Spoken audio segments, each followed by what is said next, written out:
how are you all? I hope every one of you is doing great. तो आज का जो हमारा टॉपिक है इस वीडियो का, इस क्लास का, that is we are going to discuss basic ICT skills. Basic ICT skill आपका थर्ड चैप्टर है एम्प्लॉयबिलिटी स्किल का, जो आपके टर्म वन के एग्जाम्स में आने वाला है। So as you all know कि आपके एग्जाम्स में दो पार्ट्स आने वाले हैं। पार्ट ए जो कि है employability skills, right. Employability skill में आपको 3 चैप्टर्स आएंगे। First one is communication skill, जो हमने पढ़ लिया है। Next is self management skill, ये भी चैप्टर हम लोग कर चुके हैं।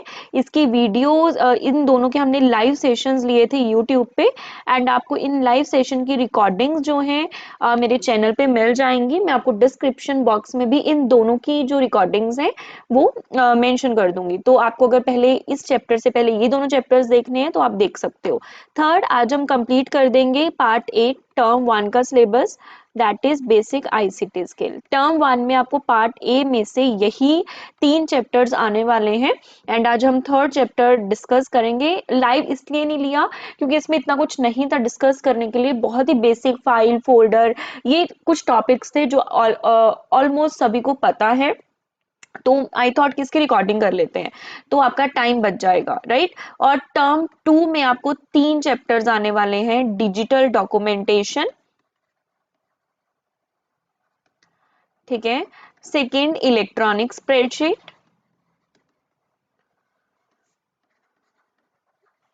And third one is DBMS. DBMS सिर्फ 2 मार्क्स का आएगा, मतलब इसका एक सेशन हम करेंगे सिर्फ, मतलब थ्योरी पार्ट थोड़ा सा डिस्कस करेंगे इसका, ठीक है, और ज्यादा इसमें से कुछ नहीं करेंगे। डिजिटल डॉक्यूमेंटेशन के 6 सेशंस हैं, राइट। मतलब आपका पूरा का पूरा चैप्टर डिजिटल डॉक्यूमेंटेशन, जिसमें जो सॉफ्टवेयर है that is open office writer, ये 6 सेशन में डिवाइडेड है।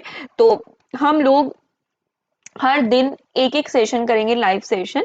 ये भी ऑलरेडी शेड्यूल्ड है, ये ऑलरेडी शेड्यूल्ड है। मंडे को है इसकी फर्स्ट सेशन 1 की class 9 PM। Monday to Saturday regular होगा next week, starting from 8th, starting from 8th of November regular classes होंगी 6 डेज, सो दैट आपका डिजिटल डॉक्यूमेंटेशन चैप्टर जो है वो कंप्लीट हो जाए। ये बहुत 10 मार्क्स का आएगा, तो ये बहुत ज़्यादा इंपॉर्टेंट है। मेक श्योर आप कोई भी बच्चा इसकी क्लास मिस ना करे, right. This is most important, right. तो चलो कोई बात नहीं, आज हम स्टार्ट करते हैं पढ़ना अपना बेसिक आईसीटी स्किल। फिर नेक्स्ट क्लास में आपको मेरा लाइव क्लास में डिजिटल डॉक्यूमेंटेशन का डिटेल मिल जाएगा, ठीक है। तो चैप्टर का नाम है बेसिक आईसीटी स्किल पार्ट 2, क्योंकि पार्ट 1 ऑलरेडी क्लास 9th के अंदर आ चुका है। तो आईसीटी का सबसे पहले देखते हैं कि फुल फॉर्म है क्या। आईसीटी का फुल फॉर्म है इंफॉर्मेशन एंड कम्युनिकेशन टेक्नोलॉजी। तो बच्चे जो आपके पास बुक्स हैं, जो आपके पास बुक्स हैं वो कौन सी बुक्स हैं? आईटी की बुक, दैट इज आप क्या पढ़ रहे हो? Information technology. तो बेसिक आईसीटी स्किल में बेसिकली क्या है? देखो, इंफॉर्मेशन टेक्नोलॉजी में क्या होता है?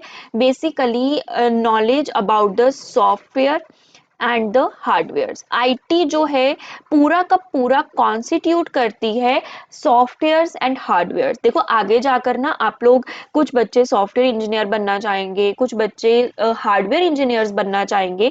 ये दोनों के दोनों पार्ट्स जो हैं अलग, दोनों के दोनों अलग से कोर्सेज हैं, डिग्रीज हैं जो अलग डिवाइड हो जाएंगी। But for the timing in IT हम लोग दोनों चीजें पढ़ रहे हैं, सॉफ्टवेयर भी एंड हार्डवेयर भी। बट अगर हम कोई भी सॉफ्टवेयर या हार्डवेयर यूज कर रहे हैं, एंड उसमें अगर आप सॉफ्टवेयर यूज करते हो या हार्डवेयर यूज करते हो, बेसिकली आप क्या करते हो? डाटा एंड इंफॉर्मेशन, डाटा या इंफॉर्मेशन को आप क्या करना चाहते होते हो? क्रिएट करना चाहते हो। कुछ सॉफ्टवेयर्स हैं माइक्रोसॉफ्ट के, माइक्रोसॉफ्ट ऑफिस के बहुत सारे सॉफ्टवेयर्स हैं, माइक्रोसॉफ्ट एक्सेल हो गया, वर्ड हो गया, जो आपको डॉक्यूमेंट्स, स्प्रेडशीट्स ये सब कुछ क्रिएट करने में हेल्प करता है, राइट। अगर आपको इस क्रिएट डाटा को किसी से शेयर करना है, किसी को सेंड करना है, शेयर करना है, ऑनलाइन शेयर करना है, या फिर यूजिंग अनदर कुछ मतलब कुछ भी डाटा कम्युनिकेट करना है, अगर आपको कोई भी डाटा कम्युनिकेट करना है, तो उसके लिए आपको हार्डवेयर सॉफ्टवेयर्स की तो ज़रूरत है, क्योंकि वो कम्युनिकेटेड डाटा आप क्रिएट करोगे, बट इसको कम्युनिकेट करने के लिए हमें कम्युनिकेशन टेक्नोलॉजी की भी जरूरत है। दैट्स वाई आईटी आईसीटी जो है कुछ अपग्रेडेशन है इसमें, प्लस क्या हुआ, कुछ कम्युनिकेशन टेक्नोलॉजीज का, चाहे वो हार्डवेयर की फॉर्म में है, चाहे वो सॉफ्टवेयर की फॉर्म में है, राइट। तो इसका जो बेसिक पार्ट है बच्चे, पार्ट वन में आपने नाइन्थ क्लास के अंदर बेसिक आईसीटी स्किल्स में काफ़ी बेसिक चीज़ें पढ़ ली है, जिसमें हार्डवेयर सॉफ्टवेयर आईसीटी क्या होता है ये ऑलरेडी एक्सप्लेन्ड है। बट इन द 10th आपको वर्जन 2 है, पार्ट 2 है इसका, तो इसमें जो भी आपका 10th के सिलेबस में है हम वही स्टडी करेंगे। अगर आपको बिल्कुल बेसिक से पढ़ना है तो आप एक बार क्लास 9th की बुक में से रीड कर सकते हो, ठीक है।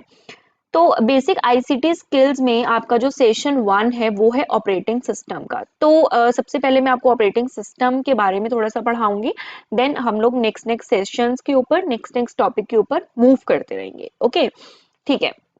अच्छा, काफी बच्चों के दिमाग में ऑपरेटिंग सिस्टम, आई थिंक कुछ ना कुछ तो आपको इसके बारे में नॉलेज होगी। अनअकैडमी के ऊपर भी मैंने ऑपरेटिंग सिस्टम टॉपिक बहुत बार पढ़ाया है, हर तरह का ऑपरेटिंग सिस्टम मैंने डिस्कस किया हुआ है, वो कैसे काम करता है, क्या क्या करने में आपको हेल्प करता है, ये सब कुछ मैंने ऑलमोस्ट डिस्कस करा हुआ है। बट बहुत सारे ऐसे बच्चे हैं जो वहाँ पे मेरे साथ कनेक्टेड नहीं थे बट यूट्यूब पे हैं, तो उनके लिए आज ये हम फ्रेशली और डिटेल में दोबारा करेंगे, ठीक है। Operating system is an integrated set of programs that control the resources like CPU, memory, input output devices etc of a computer system and provides its user with an interface that is more convenient to use। बड़ा सुंदर definition लगता है मुझे ये, और अच्छा definition है ये, कि ऑपरेटिंग सिस्टम जो है, ऑपरेटिंग सिस्टम के अंदर ऐसे प्रोग्राम्स हैं, ऑपरेटिंग सिस्टम के पास ऐसे सेट ऑफ प्रोग्राम्स हैं जो बहुत सारे रिसोर्सेज, चाहे वो आपका माउस है, कीबोर्ड है, इनपुट आउटपुट कोई भी डिवाइस है, मेमोरी है, मतलब ये सब कुछ जो आपके कंप्यूटर सिस्टम का जो भी चीजें आप देख रहे हो उन सबको कंट्रोल करता है, एंड आपको एक बहुत सुंदर इंटरफेस प्रोवाइड करता है जिसको आप अच्छे से, जो कन्वीनियंटली आप यूज कर सकते हो।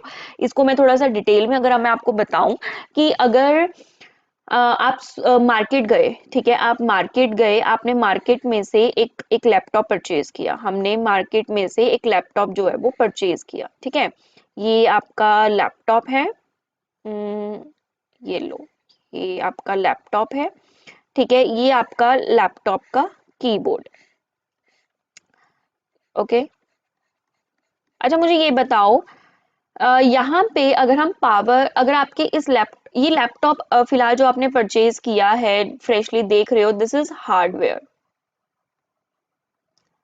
ये जो हार्डवेयर डिवाइस है, हार्डवेयर का मतलब क्या है, जो चीजें आप टच कर सकते हो, जो चीजें आप फील कर सकते हो, उन डिवाइसेस को हम बोलते हैं हार्डवेयर डिवाइस। तो this is your hardware device.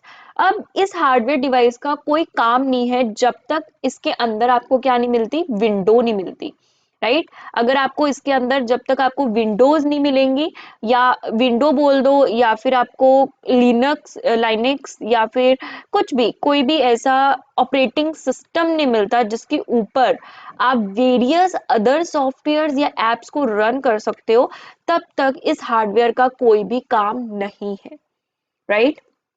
क्यों? क्योंकि जो ये विंडो, लिनक्स, ये सारे ऑपरेटिंग सिस्टम्स जो होते हैं, ये आपके इस हार्डवेयर सिस्टम के जो भी रिसोर्सेज हैं, चाहे वो इनपुट डिवाइसेज हैं, चाहे वो आउटपुट डिवाइसेस हैं, इन सबको कंट्रोल करते हैं, इन सबको ऑपरेट करते हैं। कि अगर अगर सपोज करो इस हार्डवेयर के अंदर आपने कोई भी इनपुट डिवाइस अटैच की है, कोई भी पेन ड्राइव अटैच की है, तो आपका जो पेन ड्राइव का नोटिफिकेशन है कि हाँ ये अटैच हो चुका है, ये सब कुछ वो आपको किसके ऊपर दिखता है, आपकी स्क्रीन के ऊपर दिखता है, ये स्क्रीन के अंदर ये स्क्रीन जो है आपको जो भी दिखा रहा है, इस स्क्रीन जो भी आपको दिखा रहा है, इसको हम बोलेंगे इंटरफेस। जो भी आपको स्क्रीन दिखा रहा है, ये दिखा रहा है with the help of the operating system. ये जो स्क्रीन आप देख रहे हो दैट इज ऑपरेटिंग सिस्टम। इस ऑपरेटिंग सिस्टम के अंदर हमारे पास बहुत सारी अदर एप्स, अदर सॉफ्टवेयर जो है वो रन कर रहे हैं, जो आपके सिस्टम को सिस्टम के अंदर और स्मूथ फंक्शनिंग या और काम करने के लिए आपको हेल्प कर रहा है। बेसिकली अगर मैं इसकी डायग्राम बनाऊं, तो अगर ये आपका कंप्यूटर सिस्टम है, ठीक है, एंड ये आप यूजर हो, आप कंप्यूटर सिस्टम यूज कर रहे हो। कंप्यूटर सिस्टम जो है वो वर्क कर रहा है with the help of operating system, ठीक है। ऑपरेटिंग सिस्टम के अंदर जो है आप जो यूजर बेसिकली यूज करना चाहता होता है, वो हम लोग क्या यूज करना चाहते हैं, एप्लीकेशंस, हम लोग एप्स या अनदर सॉफ्टवेयर्स यूज करते हैं, और ये एप्स और या सॉफ्टवेयर्स रन करते हैं ऑपरेटिंग सिस्टम के ऊपर। मतलब ऑपरेटिंग सिस्टम एक्ट करता है as the interface. Operating system एक तरह से इंटरमीडिएट या इंटरफेस की तरह एक्ट करता है between you and other apps और between computer and the apps. तो ये बीच का काम है, मतलब कंप्यूटर इसके बिना नहीं चलेगा, अनदर एप्स इसके बिना नहीं चलेंगे, because all the other apps and softwares run on the operating system. हमारे पास बहुत सारे ऑपरेटिंग सिस्टम है। करंट हमारे पास विंडो 11 ऑपरेटिंग सिस्टम आया है, राइट। अदरवाइज मैं जो यूज कर रही हूँ दैट इज विंडो 10, ठीक है। और Linux is the operating system, जो अच्छे ऑपरेटिंग सिस्टम है। यूनिक्स, बहुत सारे ऑपरेटिंग सिस्टम्स हमारे पास हैं, बट जो बेस्ट हम यूज करते हैं, जो पर्सनल यूज के लिए या जो नॉर्मल यूज के लिए हम यूज करते हैं, दैट आर विंडोज। बट अगर हम प्रोफेशनली कुछ भी क्रिएशंस कर रहे हैं, तो हम लिनक्स यूज कर सकते हैं operating system. Again operating system सिर्फ कंप्यूटर्स के लिए नहीं है, राइट। मोबाइल ऑपरेटिंग सिस्टम भी होते हैं, इसमें भी सेम काम है। अब खुद सोचो, Android is a operating system, Android operating system है। एंड्रॉयड के बिना आप बोलते हो एंड्रॉयड फोन लेना है, आप बेसिकली ऑपरेटिंग सिस्टम की बात कर रहे हो।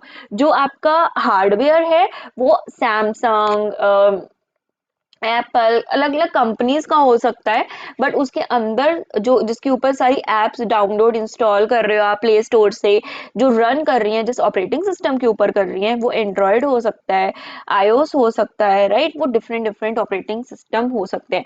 शेम्बियन ऑपरेटिंग सिस्टम है जो पुराना मोबाइल ऑपरेटिंग सिस्टम है, अब ये आजकल कम यूज होता है, बट यस, ये ऑपरेटिंग सिस्टम जो है वो एक तरह से इंटरफेस की तरह एक्ट करते हैं। और ये ऐसा इंटरफेस है, देखो अब आप कितना सुंदर इंटरफेस यूज करते हो। अदरवाइज हमारे पास डॉस ऑपरेटिंग सिस्टम है, डिस्क ऑपरेटिंग सिस्टम, जिसका इतना अच्छा इंटरफेस नहीं है, उसमें आप कमांड लाइन ऑपरेटिंग सिस्टम है वो। तो आप जो इंटरफेस यूज कर रहे हो that is graphical user interface. आप जो इंटरफेस यूज कर रहे हो that contain the graphics. Graphics का मतलब इमेजेस, इमेजेस मतलब अगर आप किसी को भी क्लिक करोगे तो आपको एक्शन ट्रिगर होगा। अगर आपको फोल्डर क्रिएट करना है, इमेज ओपन करनी है, तो इजी, डबल क्लिक करो, क्लिक करो और आपको आउटपुट मिल जाएगी, आपको एक्शन ट्रिगर होकर मिल जाएगा। तो बहुत कन्वीनियंट है यूज करना, वेरी इजी टू यूज है, हर नया यूजर भी इसको बहुत जल्दी समझ लेता है। तो ऑपरेटिंग सिस्टम ही ऐसा है जो आपको एक अच्छा सा सुंदर इंटरफेस प्रोवाइड करता है, जिसको आप इजिली कन्वीनियंटली यूज कर सकते हो।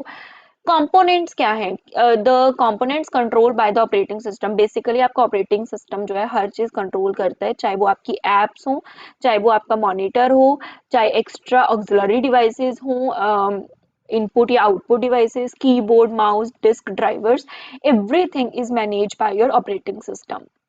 but how बट हाउ वो हम अभी पढ़ने वाले हैं। लॉजिकल स्ट्रक्चर ये मैंने आपको ऑलरेडी बता दिया। Operating system act as a interface between your hardware and the system and application programs, जो हम यूजर्स जो है वो यूज करते हैं, ठीक है। एडवांटेजेस देखते हैं इसकी, इसमें आपको काफी कुछ समझ आएगा अच्छे तरीके से, right? Advantages of operating system. The advantages of operating system are as follows. First one, operating system provides GUI graphical user interface, which allows graphics and icons to the user to interact with the system. तो आपका जो operating system है ये आपको graphical user interface provide करता है जो user को ऐसे आइकन्स या ग्राफिक्स देता है जिससे यूजर इजीली इंटरेक्ट कर सके। मैंने ऑलरेडी आपको ये बता दिया है। जैसे अगर आपको पीसी ओपन करना है या फिर कुछ भी आपको क्रोम ओपन करना है, कोई भी आपको चीज ओपन करनी है तो आपको इजीली वो विजिबल हो जाएगी, आपको इजीली आप उसको ओपन कर सकते हो उसके नेम से, कुछ उनके आइकन्स को क्लिक करके। आपको कुछ कोड कमांड लाइन या फिर आप बोल सकते हो कमांड प्रॉम्प्ट में आपको कुछ भी कोड करने की जरूरत नहीं है कि मुझे इस ड्राइव में ये फोल्डर या ये चीज ओपन करनी है। नहीं, आप जाओ आइकन्स पे क्लिक करो एंड ओपन हो जाएगी, बिकॉज आपका जो ऑपरेटिंग सिस्टम है वो आपको GUI ऐसा इंटरफेस प्रोवाइड कर रहा है कि आप ये कर सको। बहुत सारे ऐसे ऑपरेटिंग सिस्टम है, माइक्रोसॉफ्ट डिस्क ऑपरेटिंग सिस्टम जैसे मैंने आपसे डिस्कस किया, इसमें ऐसा नहीं होता है, इसमें आपको कोड करना पड़ता है या फिर इसमें आपको कमांड्स देनी पड़ती हैं। तो yes, next is memory management. ये अच्छा है, जो ऑपरेटिंग सिस्टम है वो आपको बहुत सारे मेमोरी मैनेजमेंट के ऑप्शंस देता है, फंक्शंस देता है। जैसे ऑपरेटिंग सिस्टम ही आपका ट्रैक रखता है कि कितना कंट्रोल पैनल में या फिर अपने सिस्टम के फीचर्स आप देखते हो कि कितनी कौन सी चीज कितना मेमोरी ले रही है, या फिर पूरा ट्रैक रखने में आपको हेल्प करता है। कितना कितना किस ऐप ने कितना मेमोरी यूज किया है, या फिर कितनी कितनी जितनी एप्लीकेशंस रन कर रही हैं वो कितना मेमोरी ले रही है ना, कितना मेमोरी यूज हो रहा है। ये पूरा का पूरा जो ट्रैक है मेमोरी का, अवेलेबिलिटी का या फिर प्रोसेसिंग का, ये सारा आपका ऑपरेटिंग सिस्टम मैनेज करता है। इवन अगर आप कोई भी चीज डाउनलोड कर रहे हो तो उसको आपकी रिक्वेस्ट को एलोकेट करने के लिए कि कितना कितना मेमोरी आपको देना है, वो आपके मेमोरी प्रोसेसर से जब आप रिक्वेस्ट करते हो मेमोरी के लिए कुछ भी ऐप डाउनलोड करते टाइम, तो कितना कहाँ से मेमोरी फ्री करके आपको देना चाहिए, कितना मेमोरी देना है, तो वो सब कुछ आपको ऑपरेटिंग सिस्टम ही कर रहा है। Next is processor management. ये भी बड़ा इंपॉर्टेंट है कि जो आपका ऑपरेटिंग सिस्टम है ये परफॉर्म करता है job scheduling. That is operating system decide करता है कि which job is to be processed first. देखो, अब हम जो ऑपरेटिंग सिस्टम यूज करते हैं उस ऑपरेटिंग सिस्टम में हम मल्टीटास्किंग कर सकते हैं, मतलब हम एक टाइम पे बहुत सारे टास्क जो है वो परफॉर्म कर सकते हैं। तो एक चीज और मुझे क्लियर करना है, एक बार आप वीडियो पोस्ट करके जरा सोचो कि जो वर्ड है मल्टीटास्किंग, इसके बारे में आप क्या सोचते हो। जैसे मैंने अभी जस्ट डेफिनेशन दी कि मल्टीटास्किंग का मतलब हम एक टाइम पे मल्टीपल टास्क कर रहे हैं, तो वो ऐसा नहीं होता बच्चा कि वो एक ही टाइम पे सभी टास्क हो रहे हैं, ऐसा नहीं है। मतलब टास्क वो वन बाय वन होता है, बट उसमें उनमें स्विचेस जो होती हैं, एक एक टास्क के दूसरे टास्क तक स्विच करने का टाइम वो इतना नैनो सेकेंड्स होता है, इतना कम होता है कि हमें पता नहीं लगता। हमें लगता है कि हम बहुत सारे टास्क एक टाइम पे कर रहे हैं, बट ऐसा नहीं होता है, हम वन बाय वन ही कर रहे होते हैं। मतलब ऑपरेटिंग सिस्टम आपके वो टास्क को वन बाय वन कर रहा होता है, बट उसमें टाइम गैप इतना कम होता है कि हमें वो लगता नहीं है, हमें लगता है कि हम मल्टीटास्किंग एक टाइम पे काम कर रहे हैं इकट्ठे।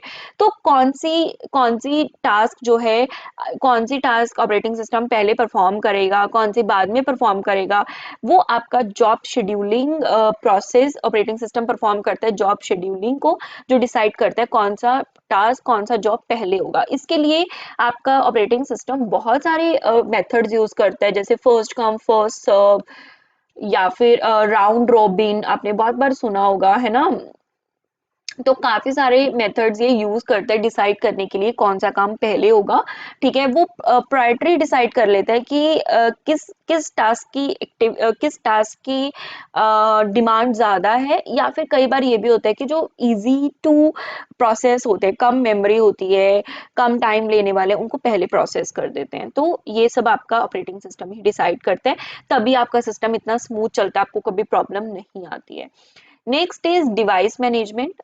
जो भी इनपुट आउटपुट डिवाइसेस की कंट्रोलिंग है वो भी आपको ऑपरेटिंग सिस्टम करता है। फाइल मैनेजमेंट, आपका फाइल को क्रिएट करना, ऑर्गेनाइज करना, रिट्रीव करना, नेम करना, स्टोर करना, प्रोटेक्ट करना, ये सारा काम आपका ऑपरेटिंग सिस्टम करता है, जिसको हम बोलते हैं फाइल मैनेजमेंट। मतलब जब भी आप ऑपरेटिंग सिस्टम इंस्टॉल करते हो, क्रिएट करना, फोल्डर्स क्रिएट करना, या फिर उनको रीनेम करना, डिलीट करना, स्टोर करना, है ना। तो ये सारा का ऑलरेडी ऑपरेटिंग सिस्टम में इनबिल्ट होता है, जो आपकी फाइल्स को मैनेज करने में आपको हेल्प करता है। एट लास्ट आपको operating system like window defender कुछ ऐसे चीजें प्रोवाइड करता है जिससे आप अपने सिस्टम को सिक्योरिटी प्रोवाइड कर सकते हो। इनबिल्ट ऑपरेटिंग सिस्टम के अंदर विंडो डिफेंडर की तरह कुछ एप्स होती हैं जो आपके सिस्टम को सिक्योरिटी प्रोवाइड करेगा। So I hope this is clear to everyone. Operating system सबको क्लियर है। मेनली आप ऑपरेटिंग सिस्टम, आई होप ये तो क्लियर हो गया होगा। और ये जो टास्क करता है जैसे फाइल मैनेजमेंट है ना, ये जो हमने पढ़े हैं, एक बार आप देख लो, दिमाग में घुमा लो कि क्लियर है।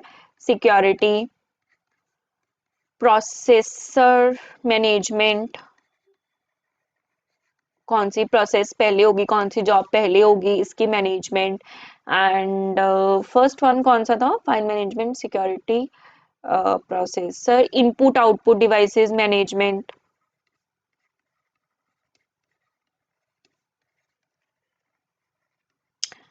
ये मैंने इतना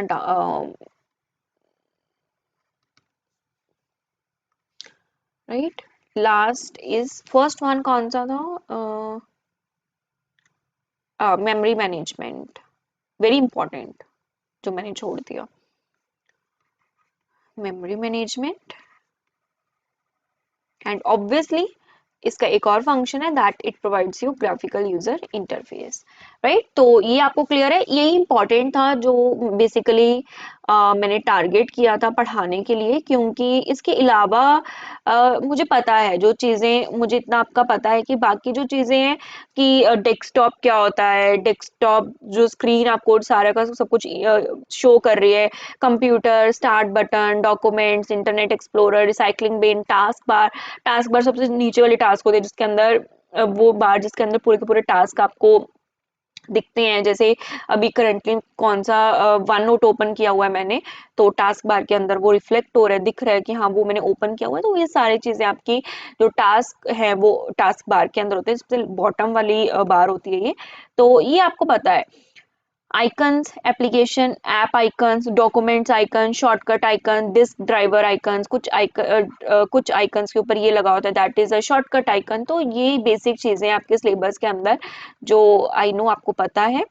next is file and folder, ये इंपॉर्टेंट है, ये पढ़ लो। फाइल क्या होती है, फाइल फोल्डर क्या होता है, इनमें कुछ डिफरेंस है नहीं है। फाइल हम यूज करते हैं डाटा को स्टोर करने के लिए। फोल्डर एक तरह की डायरेक्टरी होती है जिसमें फाइल्स भी स्टोर हो सकते हैं और उसके अंदर और फोल्डर्स भी स्टोर होते हैं, ठीक है। आप ले सकते हो कि जैसे अगर हम एग्जांपल एक कबर्ड, चलो एक एग्जांपल लेते हैं। एक फाइल है मेरे पास जिसमें मैंने स्टूडेंट्स का रिकॉर्ड रखा हुआ है, रजिस्टर है मेरे पास, रजिस्टर, ठीक है। इस रजिस्टर, ये रजिस्टर क्या है, मेरी फाइल जिसके अंदर क्या है, स्टूडेंट्स का डाटा स्टोर्ड है। इस रजिस्टर को मैंने एक कबर्ड में रख दिया। ऐसे बहुत सारे रजिस्टर्स को मैंने कबर्ड में रख दिया, या फिर एक कबर्ड के अंदर कुछ छोटी कबर्ड है उसके अंदर मैंने रख दिया, तो दैट इज फोल्डर। वो कबर्ड क्या है, फोल्डर। उसके अंदर फाइल्स के अंदर हमारे पास क्या है, रिकॉर्ड्स है। फाइल एक तरह से काम करते कंटेनर, कौन सा container, to store data. But folder कौन सा कंटेनर है, to store files and folders. Each and every file have an extension, हर फाइल का एक एक्सटेंशन होता है, but folders have no extension. और ये बड़ी इंपॉर्टेंट पॉइंट है, मे बी आपको इसके बारे में पहले आइडिया भी मतलब आइडिया तो क्या है, खैर आपने मे बी इसके बारे में इतना कभी सोचा ना हो कि file take space in memory but folder doesn't take the space in memory. Folder कोई भी स्पेस नहीं लेता है but your file takes the space in memory, ठीक है। क्लियर।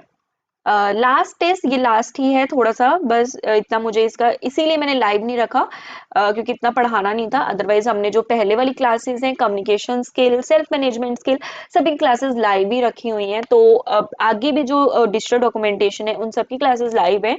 तो मेक श्योर आप लोग प्लीज प्रीवियस क्लासेस देख लो, चैनल को सब्सक्राइब भी कर देना और मेरी क्लासेस को शेयर करो। ऑब्वियसली जब मेरे सब्सक्राइबर्स बढ़ते हैं, जब मेरे व्यूज बढ़ते हैं, मुझे बहुत ज़्यादा मोटिवेशन मिलती है कि मैं कुछ करूं आप लोगों के लिए। Because this is not my main motive, या फिर मेन मैं इसी पे वर्क नहीं कर रही हूँ, बट जब मुझे लगता है कि हाँ मतलब मैं कुछ सही कर रही हूँ, कुछ अच्छा बच्चों को लग रहा है, काम आ रहा है उनके, तो मन करता है क्रिएट करने का। तो मेक श्योर कि आप एटलीस्ट एक अपने फ्रेंड को, जो क्लोज फ्रेंड्स सबके, एक अगर बच्चा है उसके 2 या 3 क्लोज फ्रेंड्स तो होंगे, है ना, 2-3 क्लोज फ्रेंड्स तो होते हैं, 9th-10th क्लास में तो होते ही एटलीस्ट, चाहे बाद में ना हो।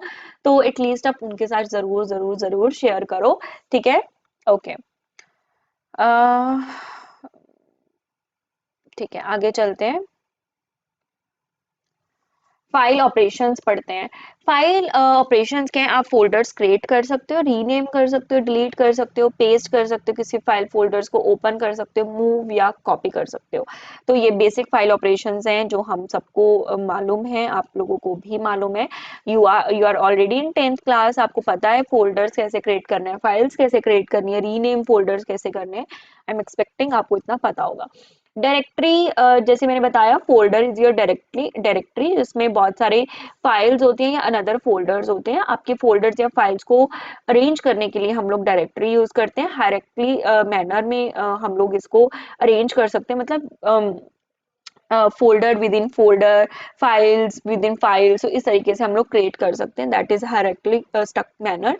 तो एक डायरेक्टरी है, उसके अंदर बहुत सारी अनदर डायरेक्टरीज हैं, और उन डायरेक्टरीज के अंदर बहुत सारी डिफरेंट डिफरेंट फाइल्स है। तो this is about basic ICT skills. तो मैंने मोटा मोटा आपके साथ डिस्कस कर लिया है, जैसे ऑपरेटिंग सिस्टम डिस्कस किया, फाइल्स एंड फोल्डर्स डिस्कस किए, इनकी क्रिएशन डिस्कस की, थोड़ा बहुत मतलब जो मुझे लगा कि इम्पोर्टेंट है, जिसमें फॉर श्योर इसमें से आपको आएगा ही आएगा, वो चीज़ें मैंने आपको डिस्कस कर ली हैं। बाकी हम थोड़े से एमसीक्यू करते हैं, उसमें भी काफ़ी कॉन्सेप्ट्स जो है आपके कवर अप हो जाएंगे। फर्स्ट एमसीक्यू क्वेश्चन है, व्हाट इज क्लिपबोर्ड। क्लिपबोर्ड क्या होता है? देखो,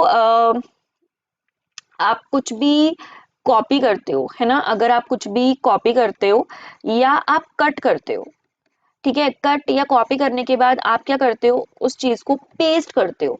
तो ये कट या कॉपी करने के बाद ये जो डाटा आपने कट या कॉपी किया है, ये टेम्परेली कहाँ स्टोर होता है? टेम्परेली कहाँ स्टोर होता है? रैम के अंदर, ठीक है।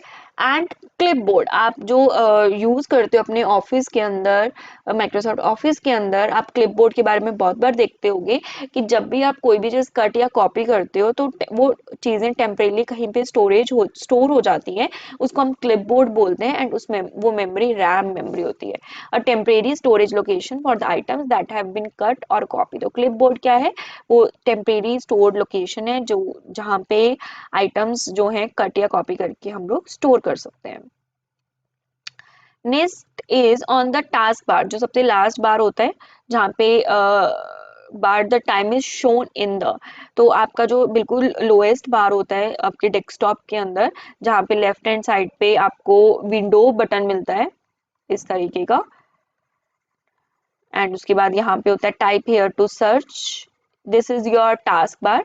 एंड बिल्कुल राइट हैंड साइड पे यहाँ पे आपको एक बॉक्स मिलता है जहाँ पे नोटिफिकेशंस आती रहती हैं। अभी भी देख लो आपके सिस्टम में आई होंगी, जिस मेरे में आई हुई हैं 6 नोटिफिकेशंस। तो यहाँ पे इसी इसी साइड पे, लेफ्ट हैंड साइड पे आपको टाइमिंग दिखता है, जैसे अभी 7:32 हुआ है तो 7:32 टाइमिंग दिख रहा है। तो ये इस जहाँ पे आपका टाइम शो होता है, इसको हम नोटिफिकेशन एरिया बोल देते हैं या ट्रे बोल देते हैं, right. So D is the correct answer. Next is a right click. अगर आप डेस्कटॉप पे राइट क्लिक करते हो तो क्या होगा? वो कंट्रोल पैनल ओपन कर देगा? बिल्कुल भी नहीं, उसके लिए आप सर्च कर सकते हो, दिस पीसी में जा सकते हो। मिनिमाइज कर देगा ऑल द एप्लीकेशन? बिल्कुल भी नहीं, उसके लिए मिनिमाइज बटन है हमारे पास, या फिर हमारे पास ऑप्शंस हैं, मिनिमाइज करने के हमारे पास ऑप्शंस प्रेजेंट हैं। तो अगर कॉन्टेक्स्ट सेंसिटिव मेन्यू, या ओपन कर देगा display property dialog box.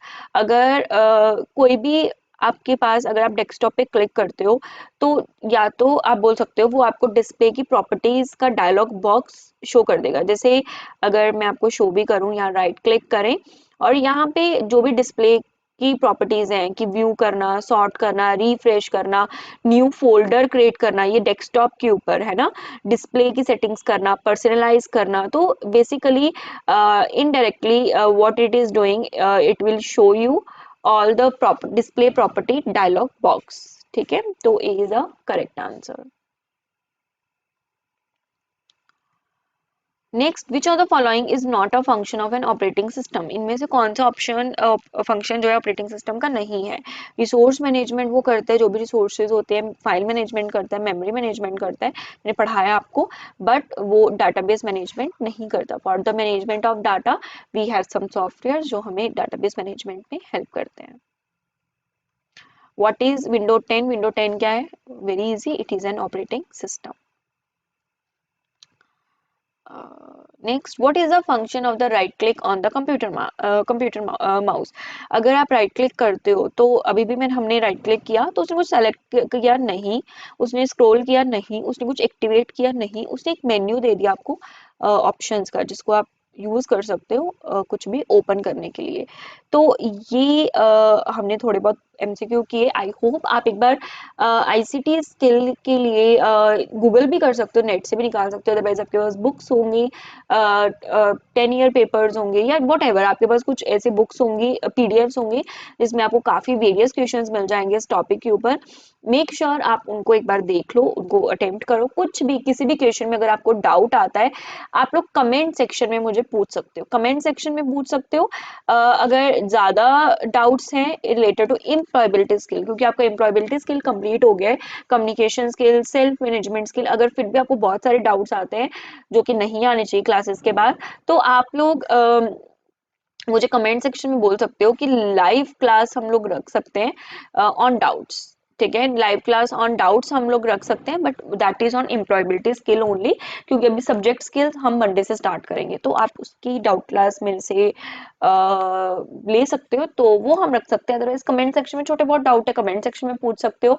Otherwise मुझे पता है जो बच्चे मेरी वीडियोस देखते हैं, बहुत सारे बच्चे जो मेरी वीडियोस देखते हैं रेगुलरली या लाइव क्लासेस में होते हैं, वो सभी बच्चे मेरे साथ टेलीग्राम पे भी कनेक्टेड है। तो टेलीग्राम पे अगर आप मेरे साथ कनेक्टेड हो तो उस पे भी आप लोग मेरे से डाउट्स पूछ सकते हो। टेलीग्राम चैनल या बोल सकती हूँ टेलीग्राम जो ग्रुप है मेरा, उसका अभी तक मैंने यहाँ पे नहीं रिवील किया है, बट आप लोग पर्सनली मुझे मेल कर सकते हो, तो मैं आपको उसमें ऐड कर सकती हूँ। राइट, मेल करने के लिए आपको मेरी अबाउट सेक्शन जो होता है यूट्यूब का, उसमें आपको मेरी मेल आईडी मिल जाएगी। अदरवाइज लिंक्डइन की आईडी मेरी नीचे है, तो आप उस पर भी रिक्वेस्ट भेज कर मेरे से कनेक्ट हो सकते हो और वहां पे भी पूछ सकते हो। राइट, तो that's it for today. I hope आपको क्लास में मजा आया होगा और आपको बहुत सिंपल लगा होगा। आप वन गो में पूरा चैप्टर कंप्लीट करने वाले हो, फिर सीधा आप लोग शिफ्ट कर जाओगे एमसीक्यू के ऊपर अपनी बुक में, और सब वो भी अटेम्प्ट कर लोगे बहुत easily. And will see you on Monday 9 PM. Please make sure on Monday 9 PM. First class is very very important. ये मत सोचना कि इंट्रोडक्शन करवाएंगे, बेसिक करवाएंगे, इतना ज्यादा इंपॉर्टेंट क्लास होता है फर्स्ट क्लास, क्योंकि एक ओपन ऑफिस राइटर इंस्टॉलेशन में थोड़ी बहुत बताऊंगी, कैसे यूज करना है ओपन ऑफिस राइटर वो बताऊंगी। ओपन ऑफिस राइटर का जो इंटरफेस जिसको हमें याद करने की जरूरत पड़ती है, स्टेटस बार कौन सा है, टास्क बार कौन सा है, टाइटल बार कौन सा है, ये इंपॉर्टेंट इस पे क्वेश्चन आते हैं और लॉन्ग टर्म तक क्वेश्चन आते हैं, तो वो भी उस क्लास में डिस्कस होंगे, तो आप लोग वो जरूर अटेंड कर लेना। That's it for today. Bye bye. Have a nice day.